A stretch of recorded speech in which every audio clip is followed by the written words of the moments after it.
ผมเทหมดหน้าตักแล้วอะ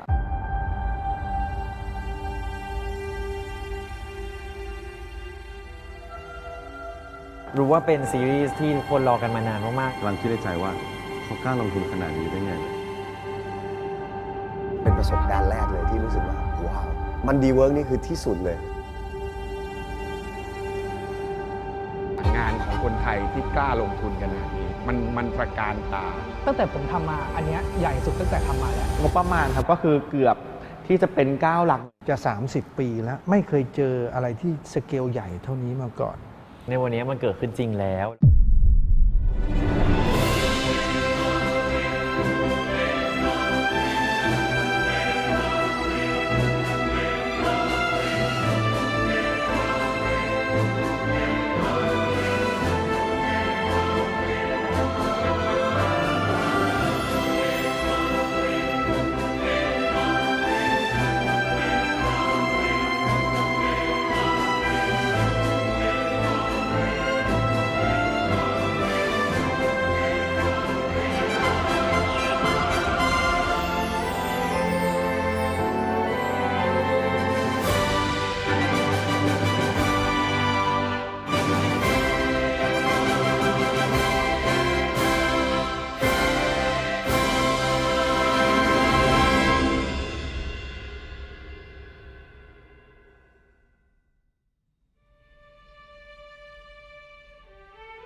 จริงๆแล้วพี่อ๊อฟก็มีเกริ่นมาเหมือนกันจริงๆพี่อ๊อฟคอยก่อนที่จะมีโปรเจกต์เรื่องนี้ถามซีนูนิวเลยว่าถ้าอยากเล่นซีรีส์เรื่องต่อไปอยากเล่นแนวไหน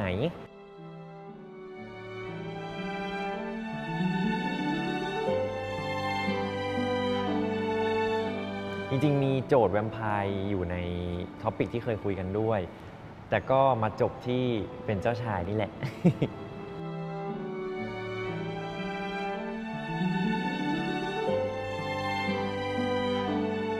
จริงๆ เรื่องนี้เกิดจากผมบอกพี่อ๊อฟว่าอยากเล่นเป็นองครักษ์ครับผมแล้วก็เราเคยดูเรื่องหนึ่งชอบมากแบบว่า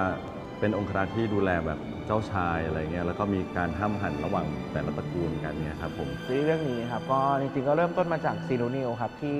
ผมต้องการที่จะสร้างซีรีส์ให้น้องนะครับจนกระทั่งได้มาคุยกับน้องๆครับโดยเฉพาะซีเนี่ยเขาก็เคยพูดเกินๆมาว่าเขาอยากเล่นเป็นองครักษ์เราก็เลยแบบมีไอเดียผุดขึ้นมาว่ามันก็เป็นอะไรที่น่าสนใจรู้สึกว่าถ้าเป็นนูนิวเนี่ยเป็นเจ้าชายแล้วก็มีพี่ซีที่เป็นองครักษ์ในการปกป้องอะไรเงี้ยครับผมคงจะน่ารักดีแล้วก็จริงๆเราก็คิดกันมาเยอะมากๆว่าเราจะสร้างซีรีส์อะไรที่มันดูแตกต่างเพราะจริงๆซีนูนิวค่อนข้างจะมีงานเยอะมากๆเลยครับต่อให้เขาจะยังไม่ได้มีซีรีส์เยอะมากแต่ว่าบทบาทที่เขาได้รับในไม่ว่าจะเป็นเรื่องทีวีซีหรือว่างานต่างๆมันค่อนข้างจะหลากหลายมากเลยครับ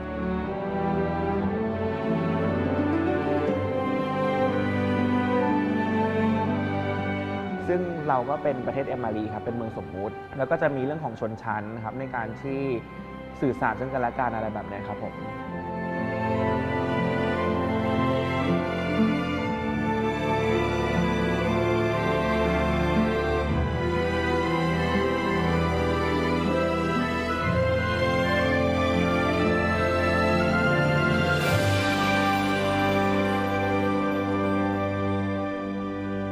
จริงๆธีมหลักของมันก็พูดเรื่องการทำตามหน้าที่ทำตามจารีตประเพณีที่ถูกสั่งสอนมาเนาะ vs การ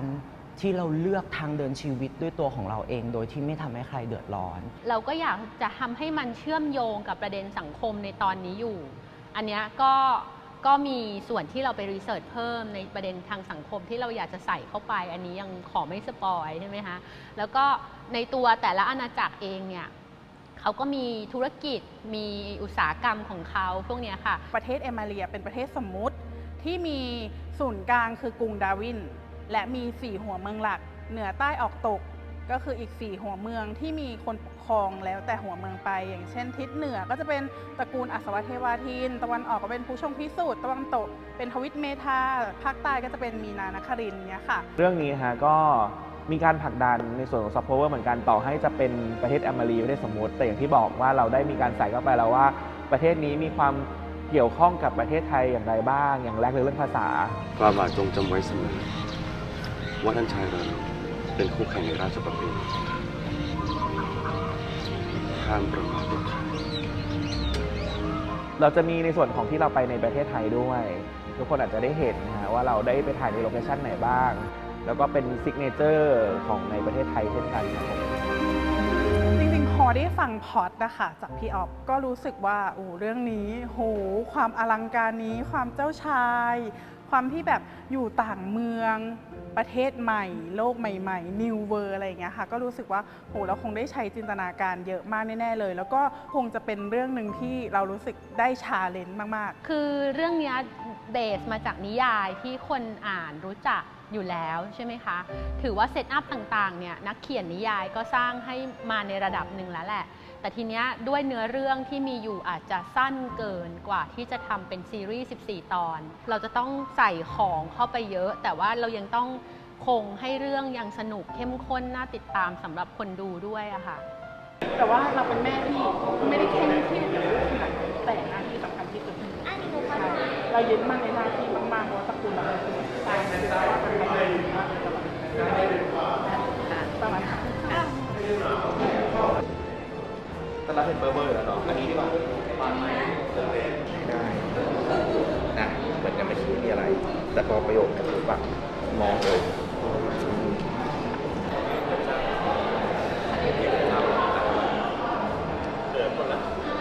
ในแง่คาแรคเตอร์ใช่ตัวพี่วิทย์ก็จะ nice แบบน่ารักอบอุ่นเวลาเจอน้องที่เป็นหลานของเรามันชีวิตจะรักมาก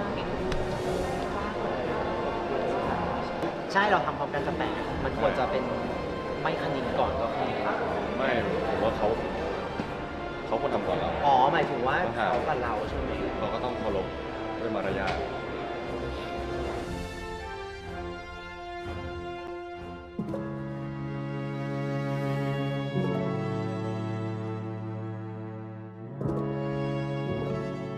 เขาบอกว่าสัตว์เด็กเอฟเฟกต์สลิงเราอย่าไปยุ่งกับมันเนาะข้ามฟ้าเขามีครบเลยทุกอย่างไอตัวนี้ได้เลยสบายเลย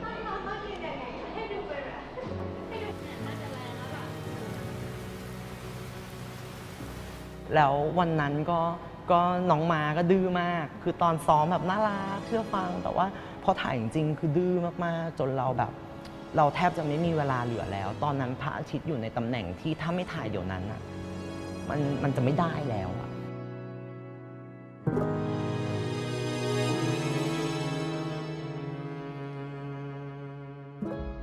ความมหัศจรรย์ก็คือทีมงานวิ่งกันแบบเหมือนอเวนเจอร์ค่ะ Infinity War เนาะทุกคนนึกภาพแบบวิ่งกันมาเป็นกองทัพอะนั่นแหละทีมอาร์ตก็วิ่งมาเป็นกองทัพทีมไฟทีมกล้องทุกคนวิ่งนิวกับซีรีบขึ้นมานี่วิ่งมาจากหน้ามอแล้วก็มีเวลาได้บีบประมาณแบบ5 ประโยคอะแล้วก็ปล่อยเขาเล่นแล้วก็ได้ภาพที่สวยมากๆมาซึ่งส่วนตัวรู้สึกซีนอื่นๆมันคอนโทรลได้แล้วมันเป็นไปตามที่เราต้องการหรืออาจจะเกินกว่าที่เราต้องการแต่ซีนเนี้ยมัน out of control แล้วมันเกือบจะเป็นไปไม่ได้แล้วแต่มันเป็นไปได้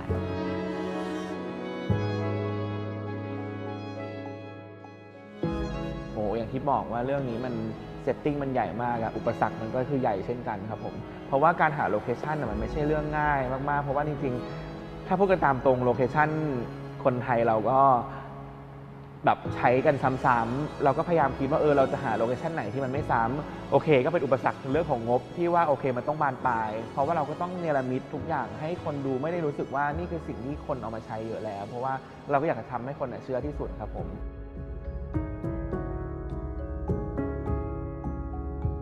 ตั้งแต่ผมทำมาอันเนี้ยใหญ่สุดตั้งแต่ทำมาแล้วในสเกลของซีรีส์นะบางทีงบงานสร้างเนี่ยผมคิดว่าใหญ่กว่าหนังด้วยซ้ำเหมือนมันต้องเริ่มใหม่หมดมันไม่ใช่ประเทศที่มีอยู่จริงพร็อพก็แบบบางทีมันต้องเมคขึ้นมาได้พี่เจมาเนี่ยมาเป็นคนเนรมิตต่างๆครับ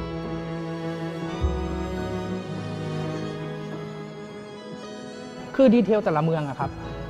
มันจะไม่เหมือนกันเลยสักเมือง5เมือง4เมืองในเมืองใหญ่5เมืองนี้เนาะมันจะมีความแบบอย่างเช่นมีไข่มุกใช่ไหมมีทองคำมีรูปวาดงานปั้นงานอะไร พวกนี้ทุกอย่างอะต้องสร้างขึ้นมาใหม่หมดอาทิเช่นงานปั้นอะไรอย่างเงี้ยค่อนข้างจะยากมันไม่ได้แบบปรับปรับแล้วได้กันเลยเนาะอะไรอย่างเงี้ย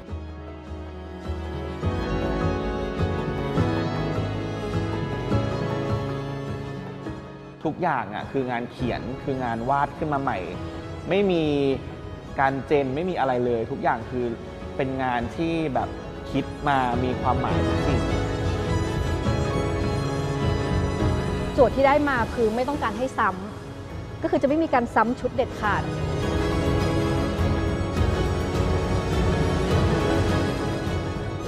คือแค่ดูชุดก็คุ้มแล้วแหละเพราะว่าเป็นงานที่แบบพี่ใช้ดีไซเนอร์ด้วยก็คือเป็นใช้อัญพุนิยะก็คือเหมือนมาทำชุดให้นูนิวโดยเฉพาะโอ้เป็นทีมนี้แบบว่าสบายใจแล้ว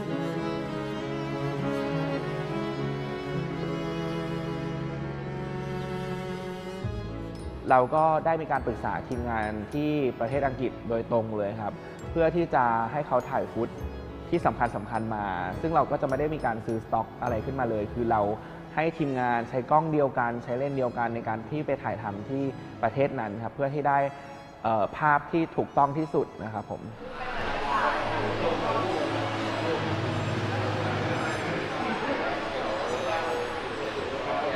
ซีรีส์เรื่องนี้นะฮะเราก็ได้ร่วมงานกับแบบว่าคนที่มีความสามารถเยอะมากๆหลากหลายตำแหน่งเลยฮะแล้วก็เป็นการร่วมงานแบบรวมทีมกันครั้งแรกๆเลยฮะ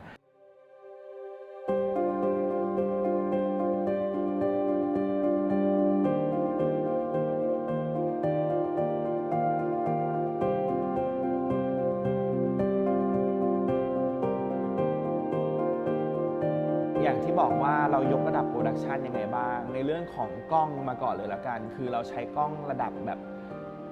ถ้าเกิดแบบพูดแบบบ้านๆคือแบบว่าฮอลลีวูดก็ใช้กล้องตัวนี้เลนส์ตัวนี้นะครับผม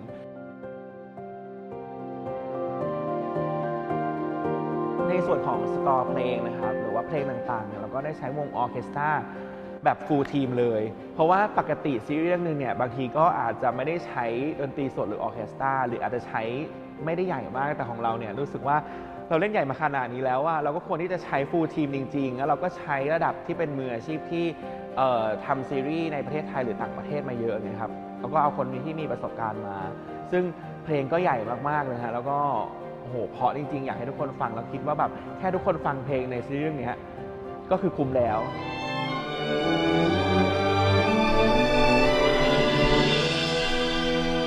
ก็เป็นเกียรติอย่างยิ่งที่ได้ร่วมงานกับซีรีส์แล้วก็ดีใจไปกว่านั้นที่แบบว่าซีรีส์มีทุนงบให้ได้อัดออร์เคสตราจริงซึ่งโดยปกติแล้วเนี่ยการทำซีรีส์หรือหนังโดยทั่วไปเนี่ยมันจะไม่ค่อยมีโอกาสได้อัดเพราะว่าจริงๆมันใช้เงินค่อนข้างเยอะแล้วก็รู้สึกว่าโชคดีแล้วเราก็เลยแบบได้ทดลองอะไรไปในแบบว่าการทำวงออร์เคสตราเพิ่มจากที่ปกติเขียนบนคอมด้วย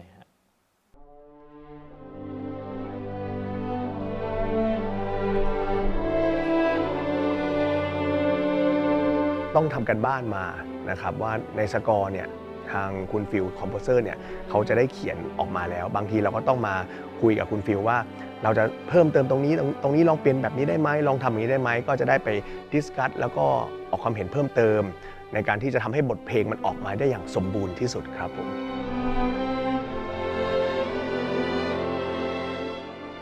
ก็ยากตรงที่ว่าเราต้องเวลาโดยปกติเวลาเราเขียนเพลงในคอมเนี่ยเราอาจจะไม่ได้คิดเยอะเหมือนตอนเขียนให้ดนตรีจริงฉะนั้นเวลาเขียนดนตรีจริงเนี่ยมันจะต้องแบบว่าใช้ความรู้เยอะขึ้น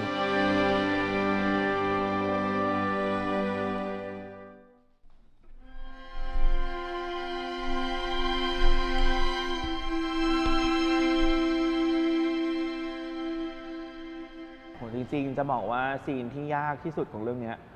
แทบจะเกือบทุกซีนเลยคือไม่รู้ว่าจะลิสต์ซีนไหนมาเพราะว่าทุกซีนมันเป็นซีนที่ใหญ่หมดคือวันนี้คิดว่าใหญ่แล้ววันต่อไปใหญ่กว่าแล้วคิดว่าคงไม่ใหญ่กว่านี้มันก็มีอะไรอย่างเงี้ยครับแล้วก็ต้องมีการถ่ายแก้ใหม่อะไรอย่างเงี้ยเยอะเหมือนกันสำหรับซีรีส์เรื่องนี้เพื่อที่จะได้ความสมบูรณ์ออกมา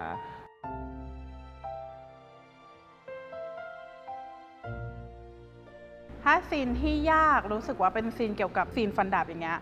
ก็คือเซตติ้งใหญ่มากๆพี่ออฟจัดใหญ่จริงๆจัดที่สนามแข่งกีฬาจริงๆแล้วเซตเวทีฟันดาบขึ้นมานักแสดงทุกคนที่ต้องไปฟันดาบก็จะเป็นนักแสดงที่แบบต้องไปฝึกน้องต้องไปเรียนฟันดาบกันทุกคนอย่างเช่นหนูนิวซีน้องจิมมี่อย่างเงี้ยก็ต้องไปฝึกฟันดาบกันนี่ก็รู้สึกว่าเป็นความยากสิ่งหนึ่งที่แบบตอนเขียนก็ว่ายากแล้วเพราะเราต้องไปดูกีฬาฟันดาบจริงๆตอนเขียนเนาะพอมาเห็นของจริงก็รู้สึกว่าโอ้ยากมาก ชอบตอนที่เราฟันดาบด้วยกัน ชอบหรอหนูจริง ไม่คือไม่ได้ชอบด้วย มันเหนื่อยนะ ไม่ได้ชอบการที่เราต้องฟันดาบ แต่ชอบที่เราต้องเหนื่อยไปด้วยไม่เราต้องเหนื่อยไปด้วยกัน อันนี้แหละชอบ คือเราไม่ได้เหนื่อยคนเดียวไงเราเหนื่อยหมดเลยทุกคนที่ฟันดาบ เพราะว่ามันเหนื่อยจริงๆ ใช่เพราะว่ามันต้องแบบว่าเขาเรียกว่าอะไรมันก็มีหลากหลายมุมเนาะแล้วเราก็ต้องแบบว่าเล่นซ้ำหรือเล่นจำ walking จำนู่นจำนี่จำนั่นอะไรเงี้ยครับผมก็สนุกดีครับ มันดูสู้ไปด้วยกันดี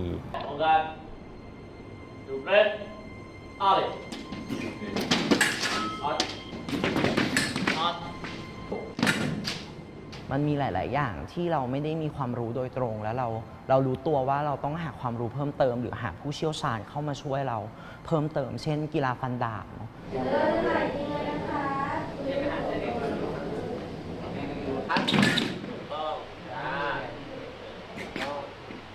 ต่อไปตาเราเข้าบ้างแต่คราวนี้ไล่เหมือนกันไล่เมื่อกี้ทุกคนเป็นเอาเลยปึ๊บจิมมี่ถอยปึ๊บถอยระยะลุกทำแบบฟันไม่โดนนะปึ๊บทีนี้ดึงแล้วตอบนะอันละตีในเอาตาเฟรชตีในไปถึงเข้านอกแล้วตีในเราละทุกคนเฟรชออกไปเร็วเอาเลยต้องเก็บแขนซ้ายหน่อยจิมมี่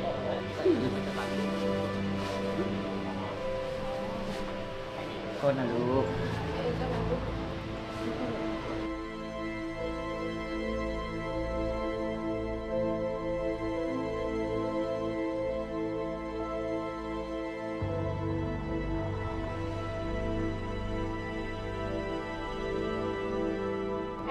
ของการ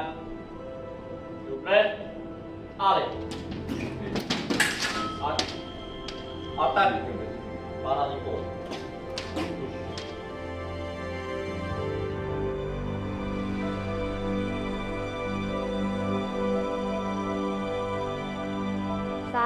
2 คิว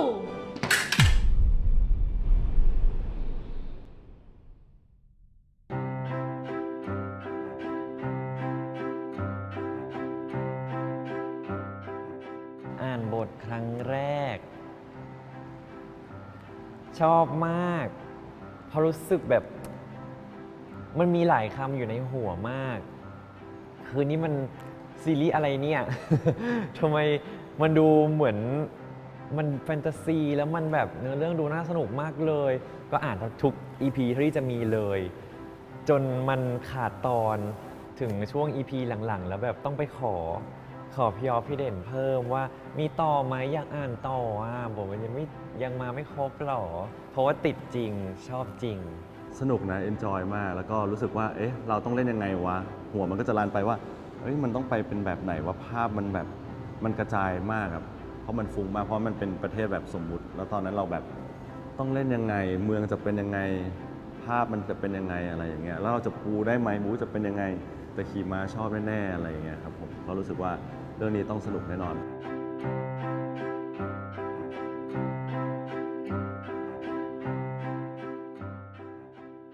คือตอนนี้เรากำลังทำงานกับซีโนนิวคู่หูพาร์ทเนอร์ที่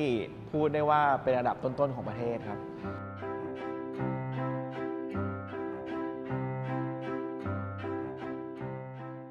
มาเรื่องนี้ก็ใหญ่โตมโหฬารเลย ซึ่งดีใจที่ได้มาเล่นคู่กันอีกครั้งหนึ่งครับ และเรื่องนี้ก็ท้าทายความสามารถหลายๆอย่างของเราสองคนมาก เรื่องนี้เราก็รู้สึกว่าเขาเรียกว่าอะไรเราสบายใจแล้วก็รู้สึกว่าไว้ใจความสามารถหนู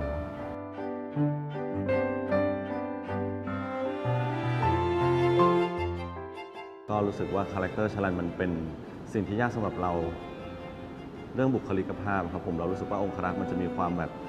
ธรรมะทแมงมากขึ้น แล้วเป็นคนที่แบบว่าหลังตรงแล้วก็เดินแบบว่าเป็นองครักษ์อะแล้วก็เรารู้สึกว่าด้วยอินเนอร์ของชลันจะเก็บอินเนอร์มากกว่าเพราะไม่ค่อยแบบเปิดเผยถ้าดูดีก็จะมีความรู้สึกจากทางสายตามากกว่าครับผม เป็นองครักษ์มันไม่ได้ง่ายนะ มันไม่ใช่แบบว่ามายืนนิ่งๆ แล้วจะพูดเรียบๆอะไรอย่างเงี้ยคือปกติอะเฮียเป็นคนที่อินเนอร์ดีอยู่แล้วทางสายตา ก็คือเลิศเลย แล้วเรื่องนี้ก็คือยิ่งเห็นชัดกว่าเดิมอีกเพราะว่าองครักษ์มันจะแสดงออกเยอะไม่ได้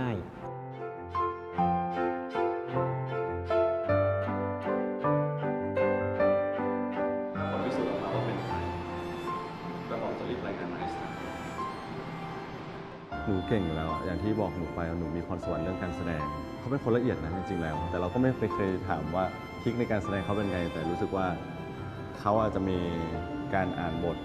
แล้วก็แบบว่าพื้นเพหรือมีความคิดอะไรที่แบบประมวลของเขาแล้วเรารู้สึกว่าเวลาที่เขาพูดมีความธรรมชาติ หรือว่าเวลาที่แสดงมันมีความธรรมชาติออกมาเรารู้สึกว่าจุดนั้นเป็นจุดเด่นในการแสดงมาก คาแรคเตอร์นี้มันไม่ได้เหมือนเรื่องที่เคยเล่นน่ะมิติใหม่เลยแหละ เพราะว่ามันไม่ใช่คนธรรมดา ช่วงแรกกับเป็นเด็กธรรมดาเป็นคณินเนาะเป็นลอนดอนบอยในชีวิตนี้ใครบ้างที่จะได้สัมผัสการเป็นเจ้าชายอ่ะ เพราะฉะนั้นก็ต้องมีการเวิร์กกับเรื่องบุคลิกหรือว่าวิธีการพูด แล้วก็เรื่องทักษะอื่นๆด้วยอย่างเช่นการฟันดาบเรียนการเล่นเปียโนมีเต้นรำด้วยมียิงธนู ซึ่งอะไรพวกนี้อย่างฟันดาบอย่างเงี้ยเราก็ไปเรียนเพิ่มเติมมาเพราะว่าถ้าไม่เรียนคือไม่ได้เลย เพราะว่าการจะฟันดาบให้ท่าสวย และออกสเต็ปได้ถูกต้องคือต้องเรียน ซึ่งเราก็ไปเรียนและเหนื่อยมาก แต่สนุกมากเหมือนกัน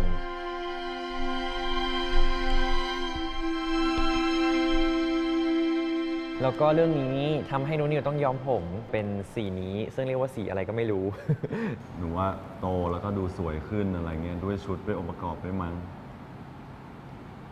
ชุดนะ คนก็สวยขึ้นอยู่แหละ ก็ตอนอ่านบทเรื่องนี้จริง ๆ แล้วพี่ออฟแยบๆมาก่อนว่า เรื่องนี้จิมมี่เป็นตัวร้ายนะซ้อมเยอะเหมือนกันอย่างจิมมี่ค่อนข้างที่จะเหมาะกับบทนี้มากๆเลยครับเพราะว่าเป็นบทที่แบบโหเป็นคนที่ต้องเล่นถึงจริงๆกับความรู้สึกในตัวละครของรามินฐานะนักแสดงคนหนึ่งขอพูดได้เต็มปากว่าผมมั่นใจกับการแสดงในเรื่องนี้ และรู้สึกว่าตัวเองพัฒนาขึ้นในทุกๆด้านคิดว่าคนดูนี่ต้องรู้สึกหมั่นไส้ตัวละครตัวนี้แน่นอนแล้วจิมมี่คือเล่นถึงมากๆครับซ้อมเยอะๆนะน้องชายพูดสิซ้อมเยอะๆนะน้องชายซ้อมเยอะๆนะน้องชายรู้แล้วนุรู้สึกไงมันน่าหมั่นไส้จริงๆเลยซ้อมเยอะๆนะน้องชายที่พี่ก็ต่อยออกไม่ได้ไม่ได้แต่เข้าใจแล้วก็เพทายน้องใหม่ของบ้านดูมันดีก็น้องโอมก็เล่นเป็นคนที่น่าสงสารมากๆเลยครับอยากให้ทุกคนมาดูจริงๆนะฮะครับผมแล้วก็สำหรับเรื่องข้ามฟ้าเคียงเธอนะครับเป็นเรื่องแรกของโอมที่ได้เล่นกับค่ายดูมันดีนะครับผมสำหรับบทเพทายนะครับก็รู้สึกว่าเป็นตัวละครที่แรกๆเห็นเนี่ยอาจจะไม่ค่อยดูมีอะไรแต่ว่าพอเราได้อ่านบทไปแล้วเนี่ยรู้สึกแบบว้าวมากเลยรู้สึกว่าเพทายเนี่ยเป็นคนที่น่าสงสาร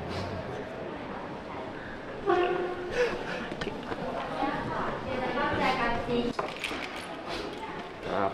เดี๋ยวรอปิดประตูนะลุงไงพี่ลุงมาโค้งตรงเราก็พยายามฝั่ง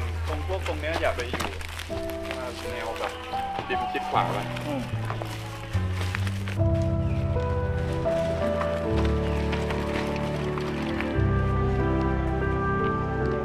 แล้วพี่จิมมี่เนี่ยผมก็ได้ยินชื่อเสียงแดงนามเขามามากเลยว่าแบบการแสดงเขาแบบโอ้โหสุดยอดมากตอนแรกก็จะแบบอุ้ยเราจะเล่นสู้เขาได้ไหมนะอะไรเงี้ยแบบก็ประมาท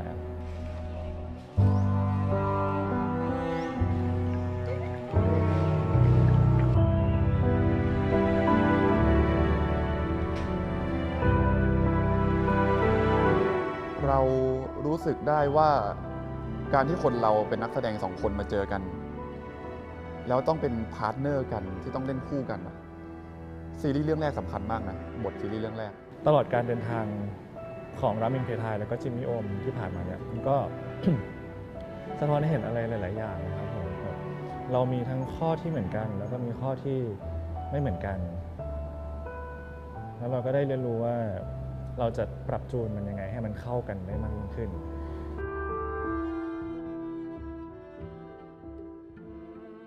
เจ้าชายต่างแดนนะฮะก็ที่ชื่อว่าคาร์วิน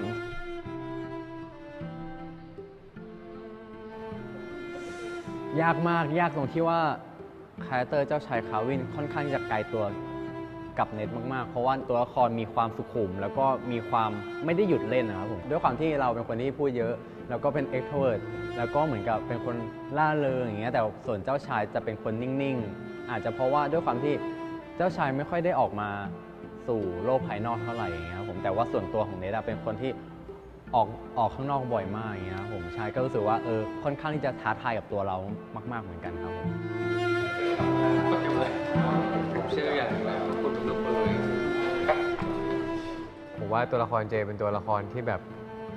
มันมีมิติของมันแล้วก็ตัวละครเจนะครับก็เป็นตัวละครที่เป็นตัวแทนจากเมืองมินานครินทร์ครับผมก็จะเป็นสามัญชนแทบจะเพียงหนึ่งเดียวเลยใช่ตัวละครเจก็จะเป็นคนที่ไม่ชอบราชวงศ์ครับผมเพราะว่าเขาจะมีแบล็คกราวด์บางอย่างที่แบบว่าทำให้เขาเกลียดหรือว่าไม่ชอบราชวงศ์ไปเลยถ้าเกิดว่าตัวละครเจมันไปโผล่ที่ไหนมันเหมือนจะต้องมีเหตุการณ์สำคัญหลังจากนั้นอะไรประมาณนั้นครับใช่การทำงานกับน้องเจเจครับผมก็เจเจเป็นคนที่พูดเยอะอยู่แล้วครับผมแล้วก็คาแรคเตอร์ก็เป็นคนที่พูดเยอะอยู่ด้วยก็รู้สึกว่าต้องฝากน้องเจเจนั่นแหละครับผมเพราะว่าโพแต่ละซีนเพราะว่าเวลาที่ซีนที่ตัวเจ้าชายคาวินเข้ากับเจอย่างเงี้ยตัวเจก็จะพูดเยอะเหมือนแบบสลึมสลือสลัวสลืออะคือเมื่อกี้เน็ตเป็นแบบจำเข้าไปอย่างมีออบเจกตีฟอย่าง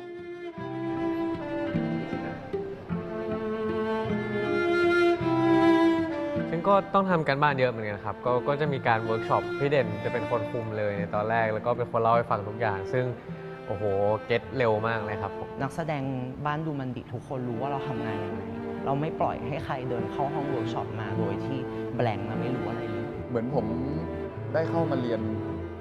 อยู่ในระบบการศึกษาอีกรอบหนึ่งเลยอะทุกคนต้องสตัดดี้งานของตัวเองมาแล้วเราเข้ามาคราฟสิ่งที่เขาสตัดดี้ให้มันเป็นรูปเป็นร่างแล้วก็โชคดีมากอีกแล้วที่เป็นซีนูนิวเป็นจิมมี่โอมเป็น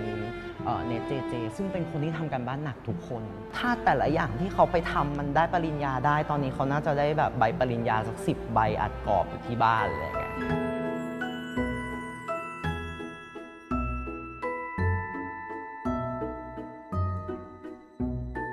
อันนี้ก็เป็นซีรีส์ครั้งแรกของคริสด้วยถือว่ายากมากเพราะว่า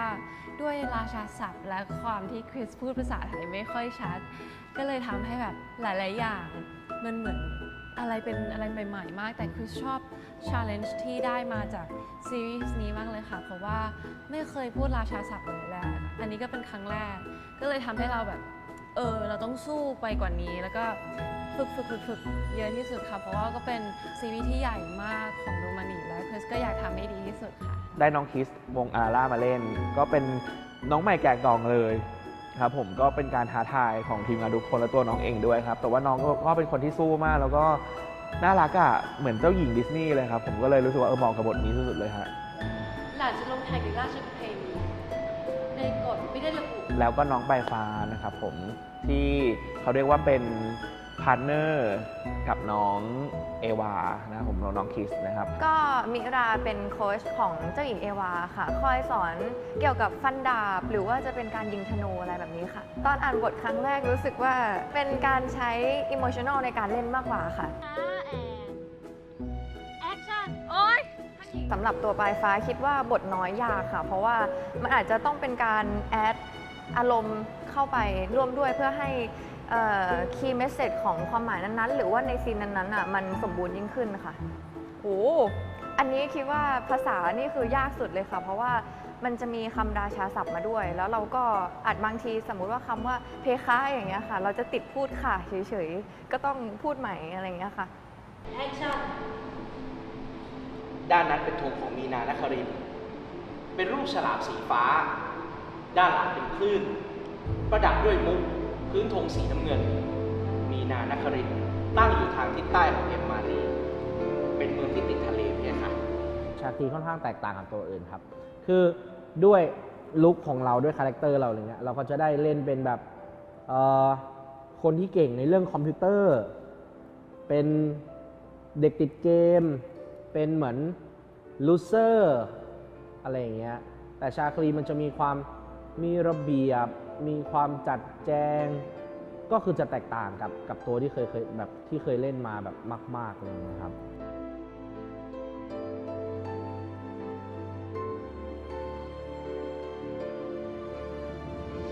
ความยากจริงของมันคือในเรื่องของแมนเนอร์เนาะกริยาแล้วก็ภาษาต่างๆมันจะไม่เหมือนกับคนทั่วไปอะไรเงี้ยมันจะค่อนข้างราชาศัพท์มันจะค่อนข้างอยู่ในวังมีความเป็นผู้ดีทานข้าวจะต้องทานอย่างนี้เดินจะต้องเดินอย่างนี้ก็ค่อนข้างทำการบ้านเวิร์กช็อปเยอะอยู่เหมือนกันแล้วก็ต้องศึกษาผ่านซีรีส์เนาะเราตั้งต้นมาจากน้องๆจริงๆเพื่อที่จะมาเขียนบททีนี้เนี่ยแน่นอนว่าซีรีส์เรื่องหนึ่งคงมีนักแสดงที่ต้องหลากหลายเพื่อความเข้มข้นของการดำเนินเนื้อเรื่องไงครับผม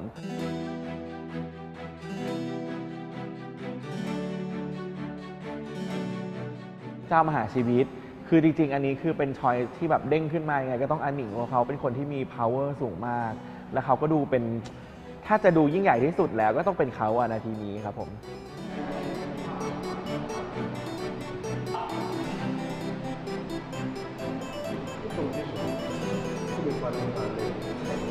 ผมนิรุต สิริจัญญาครับรับบทเป็นเจ้ามหาชีวิตครับ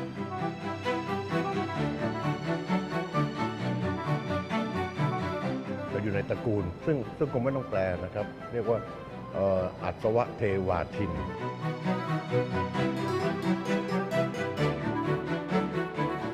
แล้วในเรื่อง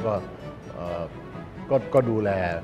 เจ้าชายต่างๆหรือกษัตริย์ต่างๆในแต่ละเมืองจริงๆเราก็ดูจากคาแรคเตอร์เป็นหลักครับผมแล้วก็ดูจากสิ่งที่ต้องสัมพันธ์กันด้วยเช่นสมมติว่าเขาเป็นพ่อแม่ใครเขามี DNA บางอย่างที่คล้ายกันไหมอะไรแบบนี้ครับแล้วก็พยายามที่จะดูให้มันครบที่สุดครับผมที่เล่นเรื่องนี้เพราะว่าเคยเป็นพิธีกรรายการขึ้นไปประกาศรางวัลได้เจอซีกับนูนิวก็แบบน่ารักชอบแล้วก็รู้สึกว่าพอติดต่อมาซีนูนิวเล่นดีอยากมาร่วมงานด้วยเคยบอกเหมือนกันว่าวันหนึ่งเราจะได้ทำงานด้วยกันนะมีซีรีส์เรื่องนี้ติดต่อมาก็อยากมาร่วมงานด้วยคือในยุคสมัยที่มันเปลี่ยนไปในแง่ของวงการละครนะครับละครวายเนี่ยแรกๆผมก็เฉยๆหลังๆคือมันก็มีการพัฒนาการขึ้นในเรื่องของโปรดักชันและเรื่องราวตั้งแต่เล่นละครมาเล่นซีรีส์มาเนี่ยจะ30 ปีแล้วสเกลของซีรีส์เรื่องนี้เนี่ยมันยิ่งใหญ่มากๆที่เรา imagine ว่ามันจะต้องเป็นแบบเป็นปราสาทสวยๆจะต้องแบบแต่งชุดแบบที่มันไม่มีจริงมีแต่ในนิยายอะไรอย่างเงี้ยบอกตรงเลยไม่ค่อยมีโอกาสได้เล่นก็ว้าวนะว้าวในที่นี้คือเราไม่เคย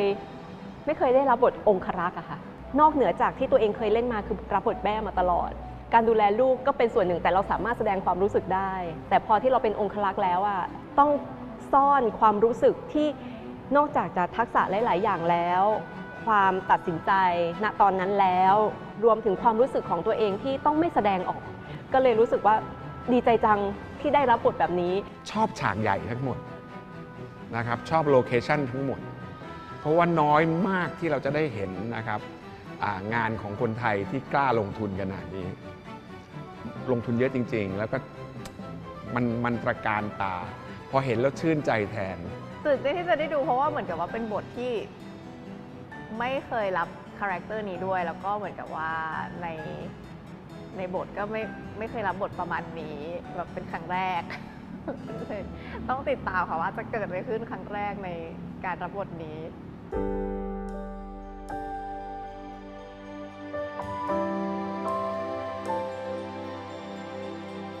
คือผมเองก็ทำงานกับซีนิวมาตั้งแต่แบบแรกๆเลยตั้งแต่นิ่งเฮียอะไรอย่างเงี้ยครับผมก็ค่อนข้างที่จะแบบรู้แหละว่าข้อดีของน้องคืออะไรเราก็พยายามที่จะหยิบตรงนั้นมาได้เห็นพัฒนาการของน้องมาโดยตลอดตั้งแต่เดย์วันตั้งแต่วันแรกเลยครับแล้วก็มาถึงตอนนี้เราก็เห็นว่าอะไรที่เราจะเอามาเขาเรียกว่าไงนะเอามาปรุงให้ทุกคนได้แบบว่าสัมผัสในมุมมองใหม่ๆของน้องบอกกับพี่อ๊อฟไปเลยว่า น้องนูนิวอ่ะเก่งมาก คือเด็กคนนี้เก่งจริงๆ แล้วก็มีความตั้งใจมากๆอะไรเงี้ยพอได้มาเจอตัวจริงพอได้มาเล่นจริงๆอ่ะรู้สึกได้เลยว่าเด็กคนนี้ทำงานหนักมากบางคิวนูนิวเหมือนทำงานมาติดกันหลายๆวันอะไรเงี้ยแล้วก็ต้องมากองถ่ายแล้วบทก็เยอะมากบางซีนก็ต้องดราม่าร้องไห้อะไรเงี้ยเราก็จะรู้เลยว่าโอเคน้องเหนื่อยมากๆแต่สิ่งที่แบบไม่เคยได้ยินจากปากน้องเลยคือไม่เอาแล้วอะไรเงี้ยน้องบอกโอเคไปต่อครับอีกนิดนึงอะไรเงี้ยก็เลยรู้สึกว่าเด็กคนนี้เป็นเด็กที่ดีมากๆทั้งในจอแล้วก็นอกจอที่ตอบตกลงก็คือว่าเฮ้ยเราจะได้เป็นพ่อเขานะอะไรเงี้ยก็แล้วประทับใจมากครั้งแรกที่มาถึงกองถ่ายวันแรกเลยเขาก็แบบพ่ออะไรเงี้ยเขาก็เรียกเราก็โอ้น่ารักมากบริษัทนี้มันเหมือนเป็นบ้านของเขาอยู่แล้วแต่เราเหมือนแขกมาแล้วเขาต้อนรับเราก็แบบเราก็ไม่มีกำแพงอะไรเลยความรู้สึกก็คือว่านี่คือลูกชาย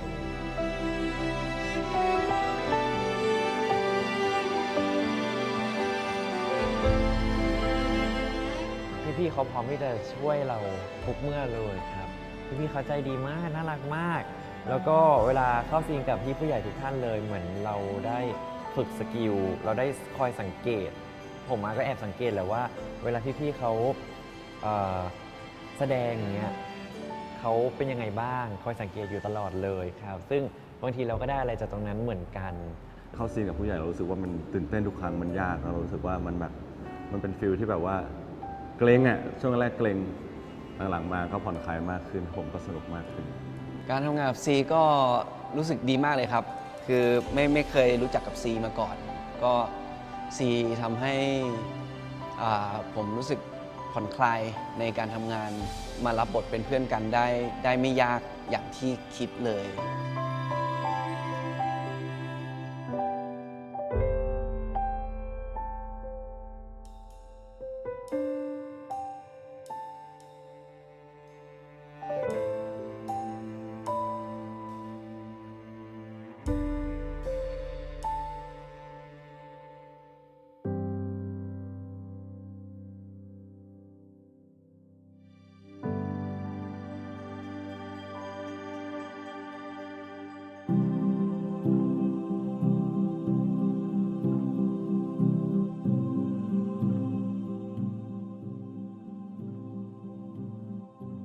สำหรับผมเอง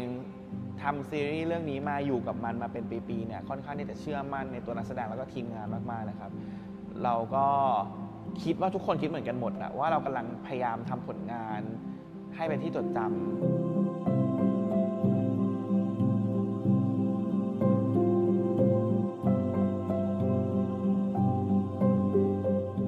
ก็กดดัน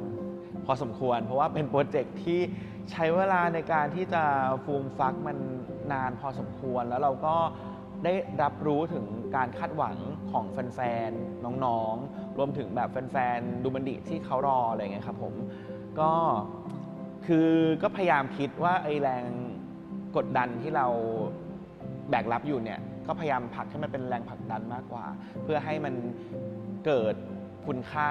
ที่แบบดีที่สุดนะครับผม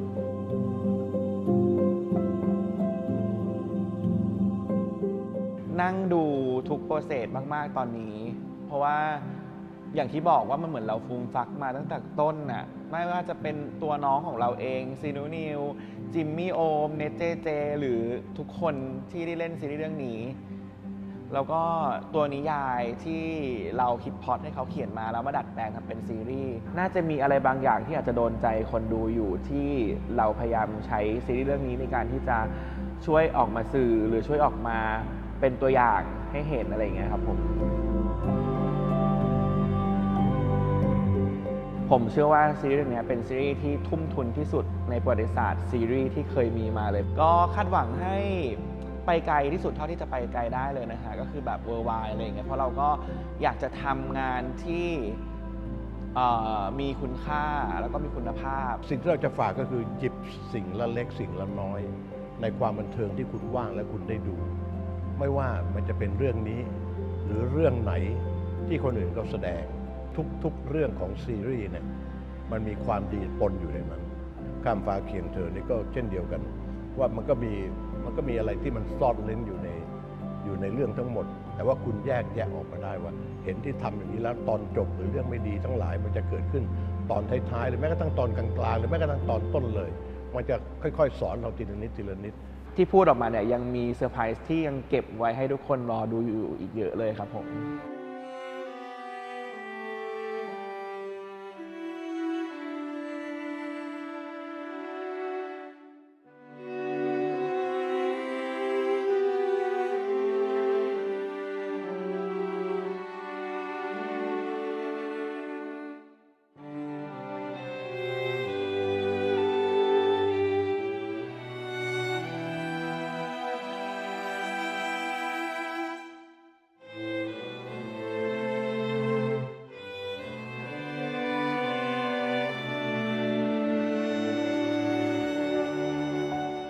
ครับผมก็ฝากซีรีส์ข้ามฟ้าเคียงเธอด้วยนะครับผม The Next Sprint นะฮะทางช่องวัน31แล้วก็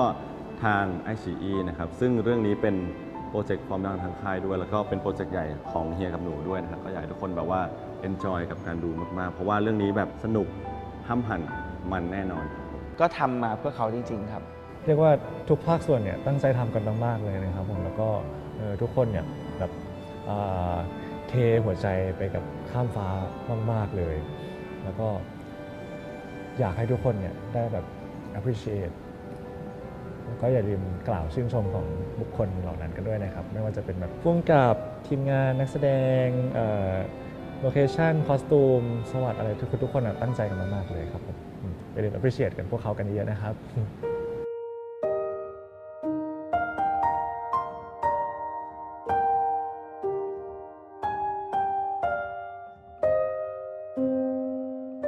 ข้ามฟ้าเคียงเธอก็ผ่านอะไรมาเยอะเนาะ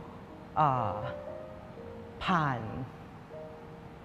ความคาดหวังและการรอคอยของหลายๆคนเราทำงานโดยที่รู้อยู่ทุกวันเลยว่ามันมีคนอีกกี่คนที่รอเห็นสิ่งนี้เกิดขึ้นต่อหน้าเขาจริงๆเราพยายามที่จะอุดรอยรั่วทุกอย่างพยายามที่จะปั้นซีนทุกอย่างให้มันควรจะเป็นแล้วเรารู้สึกว่าทีมงานทุกฝ่ายรักในหน้าที่ของตัวเองมากนะทีมเสื้อผ้าคือแบบไม่เข้ารูปไม่ปล่อยต้องเย็บเดี๋ยวนั้นทีมอาร์ตแบบเทียนเบี้ยวไป3 องศาไม่ยอมเราต้องไปเข้าไปทำเราต่อสู้กับสภาพอากาศต่อสู้กับความผันเพของประเทศนี้ระหว่างการถ่ายทำมามากเพราะฉะนั้นเราไม่กล้าพูดหรอกว่านี่คือซีรีส์ที่ดีที่สุดหรือเป็นซีรีส์ที่ยิ่งใหญ่ที่สุดแต่เรากล้าพูดว่าเป็นซีรีส์ที่เราตั้งใจทำที่สุดแล้วทุกคนรักและภูมิใจกับมันที่สุดเพราะฉะนั้นมันน่าจะหวังว่ามันจะคุ้มค่ากับการรอคอยของหลายๆคนเนาะแล้วก็คุ้มค่ากับความผูกพันที่เรามีกับคนในเซตแล้วก็แรงกายแรงใจที่ทุ่มเทไปก็ทุกครั้งที่งานมันเสร็จแล้วอ่ะมันไม่ใช่ของเราละเราต้องปล่อยเขาละเพราะฉะนั้นตอนที่ซีรีส์ข้ามฟ้าเคียงเธอออนแอร์แล้วมันไม่ใช่งานของเราละแต่มันเป็นงานของทุกคนละมันเป็นสิทธิ์ของคนดูละที่จะเสพมันที่จะอิ่มไปกับมันที่จะภูมิใจไปด้วยกันว่าเรากำลังทำสิ่งที่จะสมการรอคอยของทุกคนผมเทหมดหน้าตักแล้วอ่ะมันทุ่มสุดตัวแล้วครับมันมากกว่านี้ไม่ได้แล้วครับก็หวังว่าสิ่งที่ผมตั้งใจทีมงานตั้งใจน้องๆตั้งใจอ่ะมันจะส่งไปถึงคนดูและทุกๆคนที่กำลังรอคอยอยู่หรือคนที่อาจจะยังไม่เคยรู้จักเราก็หวังว่าสิ่งนี้จะเปิดตาพวกเขาให้มาหันมามองพวกเราครับ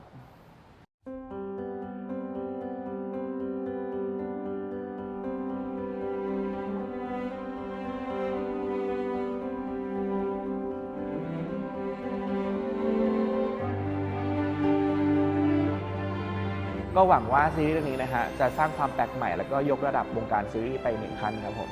ไม่เคยเกิดขึ้นในซีรีส์ไทยเอาอย่างนี้ดีกว่ายังไงต้องดูให้ได้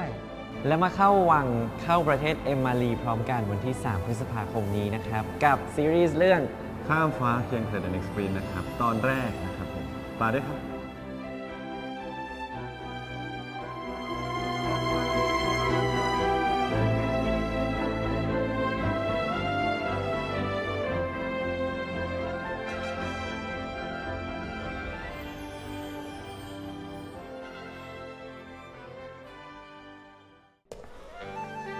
รจะไปคิด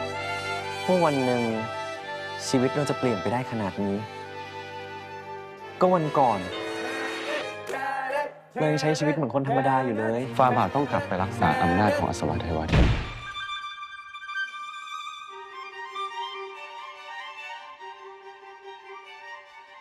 ผมคณิน ผมจะเข้าร่วมการแข่งขันราชประเพณีอัศวเทวทินจะลงแข่งด้วย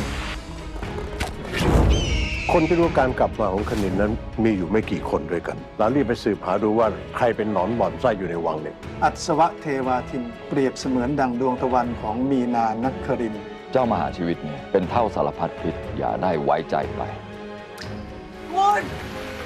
เราต้องการเอาคนผิดมาลงโทษ เอาความจริงมาให้ได้ หากมีสิ่งใดก้าวล่วงต้องขออภัยล่วงหน้าด้วยพี่ครับ ผมจะชนะการแข่งขันให้ได้ เพื่อจะได้เป็นเจ้าชายคนต่อไป